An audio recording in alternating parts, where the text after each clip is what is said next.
നമ്മളിപ്പോൾ പരിചയപ്പെടാൻ പോകുന്നത് ആൽഫയിൽ നിന്ന് 2024 നീറ്റിന് 720-ൽ 710 മാർക്ക് സ്കോർ ചെയ്ത ആദിത്യൻ്റെ അമ്മയാണ്. മോന് ഡോക്ടറാവണമെന്ന് തന്നെയായിരുന്നു ആഗ്രഹം. എയിംസിൽ ചേർന്ന് പഠിക്കാനാണ് മോന് ആഗ്രഹം. അപ്പോൾ അതിലേക്കൊരു സ്കോറിലേക്ക് എത്തിയിട്ടുണ്ട്. അതിന് ഞാൻ ആൽഫയിലുള്ള എല്ലാ ടീച്ചേഴ്സിനോടും റോജർ സാറിനോടും എല്ലാവരോടും എല്ലാ സ്റ്റാഫിനോടും ഞാൻ നന്ദി പറയാണ്. ഈ സ്കോറിലേക്ക് എത്തിച്ചത് എല്ലാവരുടെ ഒരു അനുഗ്രഹവും സഹകരണവും അവന് സഹായം കൊണ്ടാണ് എത്തിയത്. 2024 നീറ്റ് എക്സാമിന് 720-ൽ 710 സ്കോർ ചെയ്ത ആൽഫയിലെ സ്റ്റുഡൻ്റാണ് ആദിത്യനാണ് ഞാൻ നിങ്ങളെ പരിചയപ്പെടുത്താൻ പോകുന്നത്. ആദ്യത്തെ 720-ൽ 710 എന്ന് പറയുന്ന ഈ ഒരു സ്കോർ അത് വളരെ നിസ്സാര ഒരു സ്കോറല്ല. അപ്പോൾ ആദിത്യൻ്റെ ആഗ്രഹം പോലെ അങ്ങനെ ഒരു സ്കോർ കിട്ടി. അപ്പോൾ ഈ ഒരു സന്തോഷം ആദിത്യന് എങ്ങനെയാണ് അത് എക്സ്പ്രസ് ചെയ്യാൻ വിചാരിക്കുന്നത്? വളരെയധികം സന്തോഷമുണ്ട്. ദൈവത്തിന് നന്ദി. കാരണം ഞാൻ ഇത്രയും കഷ്ടപ്പെട്ടതിനുള്ളൊരു റിസൾട്ട് എനിക്ക് കിട്ടി. അതിനുള്ള നല്ല സന്തോഷമുണ്ട്. എനിക്ക് പറഞ്ഞറിയിക്കാൻ പറ്റാത്തത് അത്രയ്ക്ക് ഉണ്ട്. ആദ്യത്തിന് ഈ സ്കോറിലേക്ക് എത്തിച്ച ഒരു പ്രിപ്പറേഷൻ ഉണ്ടാവുമല്ലോ, അതിപ്പോൾ മെറ്റീരിയലായിട്ടും ആദ്യത്തിനടുത്ത എഫേർട്ടും അങ്ങനെയുള്ള കാര്യങ്ങളെക്കുറിച്ചൊന്ന് ആദ്യത്തിന് എക്സ്പ്ലെയിൻ ചെയ്ത് കൊടുക്കാം. ഫസ്റ്റ് ഓഫ് ഓൾ പറയാനുള്ളത് മാക്സിമം ലെക്ചർസ് സ്കിപ്പ് ചെയ്യാണ്ട് നോക്കാം. കാരണം സ്കിപ്പ് ചെയ്താൽ അത് കോപ്പപ്പ് ചെയ്യാൻ കുറച്ച് ഡിഫിക്കൽട്ടാണ്. അത് അഡ്മിറ്റ് ചെയ്യാൻ പറ്റില്ല. എനിക്ക് അങ്ങനെ ഞാൻ സ്കിപ്പ് ചെയ്യാറില്ല മോസ്റ്റ്ലി. പിന്നെ ഇടയ്ക്ക് ഉണ്ടായിട്ടുണ്ട് വയ്യാണ്ടാവുമ്പോൾ ഹെൽത്ത് ഇഷ്യൂസൊക്കെ വന്നാൽ പിന്നെ അത് ചെയ്യാണ്ടിരിക്കാൻ പറ്റില്ല, റെസ്റ്റ് എടുത്തേ പറ്റൂ. അപ്പോൾ ആ സമയത്ത് ഞാൻ പോർഷൻസ് ഏതൊക്കെ കഴിഞ്ഞാൽ നോക്കും, സ്വയം പഠിക്കാൻ പറ്റുന്നതുകൊണ്ട് നോക്കും. പിന്നെ പറ്റില്ലെങ്കിൽ ടീച്ചേഴ്സിനോട് ഡൗട്ട് ക്ലിയർ ചെയ്യാൻ അങ്ങനെ ഇതായിട്ട് പോകും. അങ്ങനെ എൻ്റെ ചേട്ടൻ ഇപ്പോഴും പറയാറുണ്ട്, പഠിക്കുന്ന കാര്യത്തിൽ നമ്മളെപ്പോഴും ഒരു kind of animal spirit maintain ചെയ്യണം. നമ്മൾ എവിടെയെങ്കിലും തെറ്റിപ്പോയാൽ അതെന്താ എനിക്ക് പറ്റാത്തത് കൊണ്ടാണ് അങ്ങനെ വിചാരിച്ചിരിക്കരുത്. നമ്മൾ അത് എന്തുകൊണ്ട് തെറ്റി, അത് എനിക്കെന്താ ചെയ്യാൻ പറ്റാത്തതിനെ നമ്മൾ ആലോചിച്ച് നോക്കണം. എന്നിട്ട് നമ്മൾ അതിന് വീണ്ടും വർക്കൗട്ട് ചെയ്യണം. കുറച്ചുകൂടിയും ബെറ്റർ മെത്തേഡ്സ് ട്രൈ ചെയ്യുക. എന്നിട്ട് നമ്മളതിൽ വർക്ക് ചെയ്യുക. അപ്പോൾ അതിൽ നമുക്ക് ഉറപ്പായിട്ടും മനസ്സിലാവും. ഫിസിക്സിൽ practice makes a man perfect എന്നാണല്ലോ. അപ്പോൾ നമ്മൾ എത്രത്തോളം പ്രാക്ടീസ് ചെയ്യണോ അത്രയും തന്നെ പെർഫെക്ഷനും വരും.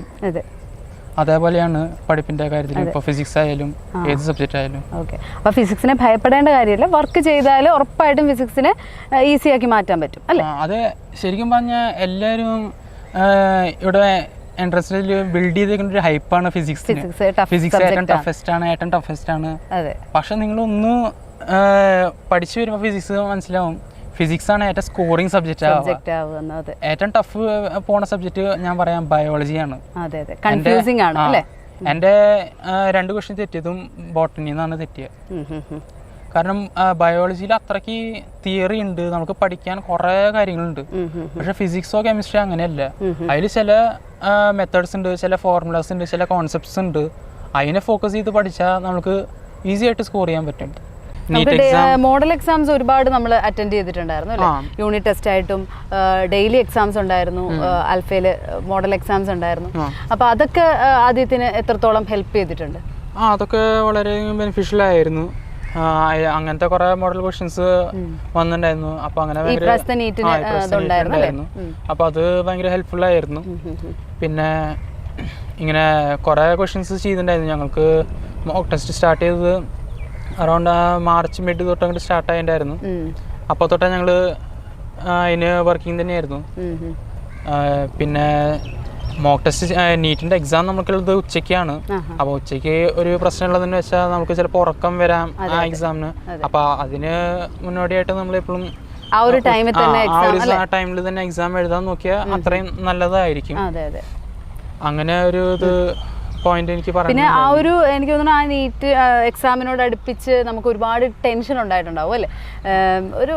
ഒരു സ്ട്രെസ് ഉണ്ടാവും. അപ്പോൾ അതൊക്കെ എങ്ങനെയാണ് ആദ്യത്തിന് അത് ഓവർകം ചെയ്തത്? എങ്ങനെയായിരുന്നു അത്? എങ്ങനെയാണെന്ന് വെച്ചാൽ ഇപ്പോൾ നമ്മൾ എത്രത്തോളം പ്രിപ്പയർഡ് ആവണോ അത്രത്തോളം നമുക്ക് സ്ട്രെസ്സും കൂടും. കാരണം നമുക്ക് പിന്നെ ഒരു പേടി വരും, ഞാൻ ഇത്ര പ്രിപ്പറേഷൻ ചെയ്തല്ലോ, എനിക്ക് എങ്ങാനും കിട്ടിയില്ല, നീറ്റ് എക്സാം ടഫായി, അങ്ങനെ കുറേ ടെൻഷൻസ് വരും. ഞാൻ പറയാ അങ്ങനെയൊന്നും ആലോചിക്കാണ്ടിരിക്കുക. നമ്മുടെ താൻ പാതി ദൈവം പാതി എന്നാണല്ലോ. അപ്പോൾ നമ്മുടെ പാതി നമ്മൾ ചെയ്യാൻ നന്നായിട്ട്, പിന്നെ ബാക്കിയുള്ളത് ദൈവത്തിന്റെ കയ്യിലാവും. അങ്ങനെ നോക്കുക. 2025 നീറ്റ് ക്രാക്ക് ചെയ്യാൻ പോകുന്ന കുട്ടികളുണ്ടല്ലോ, അപ്പോൾ അവരോട് ആദിത്യന് എന്താണ് ഒരു ടിപ്പ് കൊടുക്കാനുള്ളത്? നെക്സ്റ്റ് ഇയർ നീറ്റ് എഴുതാൻ പോണ കുട്ടികളോട് പറയാനുള്ളത്, നിങ്ങൾക്ക് പഠിക്കുമ്പോൾ നല്ലൊരു എൻവയറമെൻറ്റ് വേണം, ഫ്രണ്ട്ലി ആയിട്ടുള്ളത്, ഡൗട്ട്സ് ക്ലിയർ ചെയ്യാനായാലും ഡെയിലി മോക്ക് ടെസ്റ്റും ഡെയിലി ടെസ്റ്റ് എല്ലാം അറ്റൻഡ് ചെയ്യാനായിട്ട്. പിന്നെ ഒരു സപ്പോർട്ടീവ് സിസ്റ്റം വേണം, മോട്ടിവേറ്റ് ചെയ്യാൻ ഒരാൾ വേണം. അപ്പോൾ അതൊക്കെ എനിക്ക് കിട്ടിയത് ആൽഫ എൻട്രൻസ് അക്കാഡമിയിലാണ്. അപ്പോൾ ഞാൻ നിങ്ങൾക്ക് സജസ്റ്റ് ചെയ്യുന്നത് ആൽഫ എൻട്രൻസ് അക്കാഡമി തന്നെയായിരിക്കും. All the best.